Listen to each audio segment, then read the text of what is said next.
कसे आहात सर्वजण? मस्त ना? मस्तच राहा। सर्वप्रथम सर्वांना श्री स्वामी समर्थ। आज आहे भोगी, तर तुम्हाला आजच्या दिवसाच्या खूप खूप साऱ्या शुभेच्छा। तुमचा आजचा दिवस छान मस्त आनंदाचा आणि आरोग्यदायी जाओ।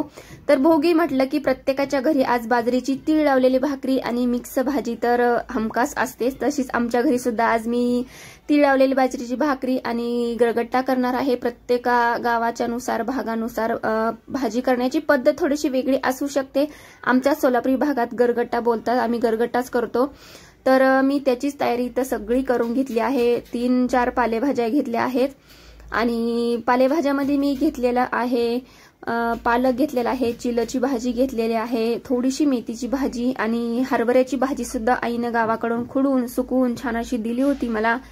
सो मी ती भाजी सुद्धा घेतलेली आहे। आणि फळभाज्यांमध्ये मी घेतलेला आहे टोमॅटो, पेरू, गाजर आणि असं भाज्या घेतलेल्या। घेवड्याच्या शेंगा काही जास्त नव्हत्या म्हणून मी थोडीशी म्हणजे एकच घेतली आहे। तर फक्त आज त्याचा मान असतो, खूप भारी लागते अशी भाजी, टेस्टी लागते एकदम। तर थोडे मुठभर शेंगदाणे घेतले, थोडंसं तीळ घेतलेत आणि मुठभर हरभऱ्याची डाळ घेतले आणि आंबट बोरं घेतलेत आणि गाजर बारीक असं कट करून घेतला आहे। आणि वाटाणा माझ्याकडे काही नव्हता त्याच्यामुळे मी फ्रोझन वाटाणा वापरलेला आहे। तर बोरं मी छान असे क्लीन करून घेते कारण त्यात किडा वगैरे आहे का त्यातल्या बिया वगैरे काढून घेते। आणि मी आज भाजी ना पातेल्यामध्ये शिजवणार आहे। पातेल्यामध्ये घेणार आहे भाज्या वगैरे सर्व आणि तेच पातेलं मी कुकरमध्ये ठेवणार आहे। सो इथं मी तीळ सुद्धा घेतलेला आहे। आज तिळाला सुद्धा खूप जास्तीचं महत्व आहे। आणि थोडासा पेरू घेतलाय कट करून, पेरू मधल्या बिया काढलेत आणि छोटे छोटे तुकडे करून छान असे मी पेरू सुद्धा टाकून घेतलाय। टोमॅटो अर्धाच घेतलाय मी, जास्तचा नाही घेतला। टोमॅटो बारीक कट करून हे सर्व मी धुवून स्वच्छ करून असं धुवूनच सगळं घेणार आहे। तर प्रत्येक गावानुसार भागानुसार प्रत्येकाची भाजी करण्याची पद्धत वेगळी असते। जसं मी आमच्या घरी आई माझी करते तसंच मी आज इथं करणार आहे। तर चलो, तर भाज्या वगैरे सर्व स्वच्छ धुवून घेतल्या आहेत आणि ह्याच पातेल्यात मी काढून घेते। आणि आता पालेभाज्या तर मी निवडून वगैरे स्वच्छ करून घेतल्या होत्या, तर आता त्या सुद्धा मी बारीक बारीक कट करून घेते आहे। आणि भाज्या ना कोण पालकची ना चुरून सुद्धा घेतात, ज्यातलं थोडंसं पाणी वगैरे चुरल्यानंतर निघतं ते काढून फेकतात, पण मी तसं काही नाही केलेलं। तर मी डायरेक्ट भाजी चिरून घेतली आणि भाज्या सुद्धा स्वच्छ अशा धुवून आणि त्याच पातेल्यामध्ये मी शिजायला ठेवल्यात आणि खूप छान अशी भाजी होते तयार ही। तर सर्व भाज्या मी एकत्र करून घेतल्यात आणि अर्धा ग्लासच पाणी टाकले कारण कुकरचं झाकण लावल्यानंतर वाफेवरती पाणी तयार होतं, त्याच्यामुळे छान अशी आपली भाजी शिजून तयार होते। कुकर लावून झाल्यानंतर म्हटलं की आपण लगेच भाकरी करून घेऊया।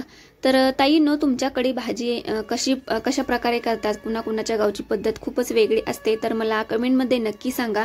तर तुम्ही कशा प्रकारे भाजी बनवता, कशा प्रकारे तुमच्या भोगीचा सण साजरा होतो।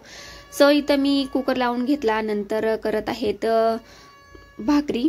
बाजरी छान अशी दळून आणली होती, आम्ही काय दररोज बाजरी खात नाहीये, ह्या सणापुरतीच मी 1 किलो दळून आणलेली आहे। आम्ही फक्त ज्वारी आणि गव्हाच खातो, जास्त करून आम्हाला चपातीच लागते। ज्वारी सुद्धा आम्ही कधी तरच भाकरी बनवतो। तर छान असे पीठ चाळून घेतले, चवीपुरतं थोडंसं मीठ टाकले। ह्याच्यात मीठ टाकल्यानंतर खूप छान लागते, टेस्टी लागते भाकरी, असं माझी आई म्हणली म्हणून मी टाकलेलं आहे। तर भाकरी छान अशी मी थापटून घेतली आणि एकदम छान पातळ अशी। तर वरतून तीळ लावायचे असतात, तर मग मी पीठ मळताना सुद्धा थोडेसे तीळ आणि मीठ टाकलं होतं की मध्ये मध्ये नाही का छान लागतं दाताखाली म्हणून, आणि वरतून सुद्धा तीळ टाकलेत। आणि माझी आई ना ही अशी अग्नीला 2 असं नैवेद्यासारखं देते, असं मी पण तसंच केलं होतं तिचं बघून। 2 छोटे छोटे भाकरी म्हणजे असं केल्या होत्या आणि त्या छान अशा तव्याच्या कडेने गोल गोल फिरवायच्या पाण्यात बुडून आणि तिथं साईडला ठेवायच्या, असं म्हणतात अग्निदेवतेला। आणि मग आपण त्या तव्यात आपली भाकरी टाकायची केलेली। तसंच मी पण आई जशी करते ना तसं मी केलेलं आहे। तर मी इथं छान अशी भाकरी सुद्धा माझी थापटून झाली होती, तव्यामध्ये टाकली। आता मस्त असं पाणी लावून घेते।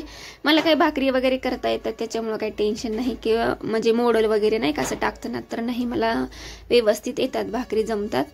तर छान अशा आता आपल्या सगळ्या मी भाकरी करून घेते।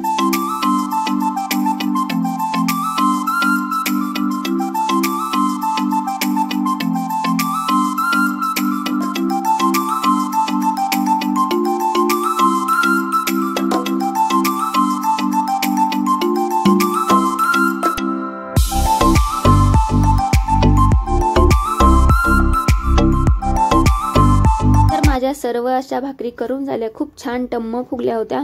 कुकर सुद्धा झाला होता आणि थंड झाला होता. मी त्यातलं पातेलं बाहेर काढलं. बघा भाज्या सुद्धा आपल्या छान शिजलेल्या आहेत. आणि परत एकदा मला आता कुकर लावायचं आहे. हे मला ना तांदूळ आईने दिलेत, म्हणजे ह्याला राळे बोलतात. तर भोगीच्या दिवशी हे खायचं असतं, ह्याला खूप महत्व आहे. तर भोगीच्या दिवशी सुवासिनीने हे सर्वांनीच खायचा असतो ह्या राळ्याचा भात. तर मी थोडेसे आपले राळे आणि थोडेसे साधे तांदूळ घेतले, ते स्वच्छ धुवून आता परत एकदा कुकर लावते मी. तर भाजी सुद्धा आपली खूप छान शिजली होती. तर आता पटकन कुकर लावून घेते. जसा आपण पांढरा भात करतो ना तसंच हा राळ्याचा भात सुद्धा करायचा असतो आणि चवीला अप्रतिम लागतो, खूप खूप छान लागतो. आणि तुम्हाला कुठल्या पण दुकानात म्हणजे भेटू शकतात हे राळे बोललं तर देतात. तर असो, तर कुकर वगैरे लावून घेतला आणि मी तव्यातच, त्या भाकरी केलेल्या तव्यातच छान अशा आता मिरच्या भाजून घेते, जेणेकरून आपल्या भाजीला ना कच्चट असा वास नाही येणार मिरचीचा, जेणेकरून म्हणून मी मिरची भाजून घेते. मिरची छान अशी बारीक गॅसवर भाजते. तोपर्यंत ह्या पातेल्यातल्या मी सर्व भाज्या त्या भाकरी केलेल्या ताटातच काढल्यात आणि छान अशी एका तांब्याच्या साह्याने मी ना अशी गस करते. माझ्याकडं मॅशर नाही म्हणून मी हे तांब्यानेच असे छान अशा मॅश करून घेतलेत भाज्या. आणि जे की आपण हरभऱ्याची भाजी साईडला काढून ठेवली होती, शिजवताना नव्हती टाकली, तर ती भाजी सुकल्यामुळं ना हातावर चोळली तर अशी त्याची छान अशी चुरा होते बारीक बारीक. आणि थोडंसं बाजरीचं पीठ सुद्धा टाकले, जेणेकरून आपल्या भाजीला एक थिकपणा यावा म्हणून. तर मिरच्या सुद्धा छान भाजल्या होत्या. मिरच्या काढून घेतल्यात मिक्सरच्या भांड्यामध्ये आणि ही आपली भाजी बघा मॅश केल्यानंतर ही अशी काही दिसत आहे. तर मिरच्या भाजल्या होत्या मिक्सरच्या भांड्यामध्ये. मिरच्या, थोडंसं आलं, लसूण, हळद आणि थोडंसं धना पावडर आणि कोथिंबीरच्या थोड्याशा काड्या घेतल्यात आणि देठ म्हणजे त्याची जी मेन कोथिंबीर असते ती नंतर टाकण्यासाठी. तर मिक्सरला हे छान असे मी आता वाटून घेणार आहे. तर हे बघा आपला मसाला खूप छान वाटला होता आणि इतका सुगंध भारी येत होता ना असं. तर आता छान अशी कढई ठेवली वरती. कढईमध्ये 2 चमचे तेल टाकले. जिरी मोहरीची फोडणी करते आहे मस्त असं. आणि आपण वाटलेलं जे हिरवी मिरचीचं वाटण होतं ते टाकून घेतलं आणि थोडासा कढीपत्ता टाकायचा. कढीपत्ता मी नंतर टाकते कारण की ते खूप उडतो चटचट सगळीकडं म्हणून, तरी मग नंतर टाकते मी. तर छान असा मसाला भाजून घ्यायचा आहे आपल्याला. आणि मसाला छान, आधी तर मिरच्या आपण भाजलेलेच होते पण लसूण आणि आलं जे होतं ते नव्हतं भाजलं, त्याच्यामुळं ना छान असा मसाला भाजून घ्यायचा. आणि इथं व्हिडिओ माझ्याकडून घ्यायचा राहून गेला आहे की जे भाजी पातेल्यातली कढईत वतताना भाजी टाकून घेतली, नंतर चवीनुसार मीठ टाकायचं आहे. आणि थोडंसं मी पाणी टाकले, तुम्हाला जेवढी घट्ट किंवा पातळ आवडते त्याच्यानुसार आहे. मी भाकरीसोबत खाणार आहे म्हणून थोडंसं पाणी टाकले, म्हणजे की पातळ केले. आणि भरपूर सारी कोथिंबीर टाकली आणि मस्त अशी शिजू दिली भाजी 10 मिनिटं. तर ही बघा आपली छान अशी भोगीची थाळी रेडी झालेली आहे. खूप खूप भाजीचा सुगंध इतका छान येत होता. आणि आजच्या दिवसाची भोगीची जी भाजी करतो ना त्याची टेस्ट खरंच खूपच भारी असते, रोजच्या भाजीपेक्षा सुद्धा वेगळीच असते. नंतर जर ही भाजी आपण केली ना तर अशी टेस्ट अजिबात लागत नाही, काय माहिती काय खासियत आहे. असं तर अशी आमची थाळी झालेली आहे.